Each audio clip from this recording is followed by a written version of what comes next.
Hey guys, I'm back. Surprise, surprise. All right, so as I just said, we have an equilibrium axis instead of an equilibrium point.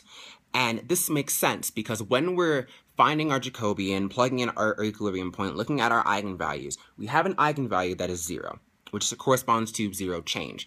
Now, the corresponding eigenvector for both of those systems is 0, 1 or 0, 0, 1, which corresponds to that z-axis again. So what that means is that along that z-axis, the corresponding eigenvalue is 0, which essentially means that there's no change along that axis. Now, the problem with this in sort of doing our analysis is because the theorem that allows us to find the Jacobian and then use the eigenvalues of that to look at stability, the theorem that lets us do that, the Hartman-Groteman theorem, has a hypothesis where the fixed point that we're using has to be a hyperbolic fixed point. And what that means is that when we're plugging in that fixed point into our Jacobian and looking at the eigenvalues, all of the eigenvalues must have non-zero real part. So essentially, we can't have any eigenvalue that's 0 or is purely complex.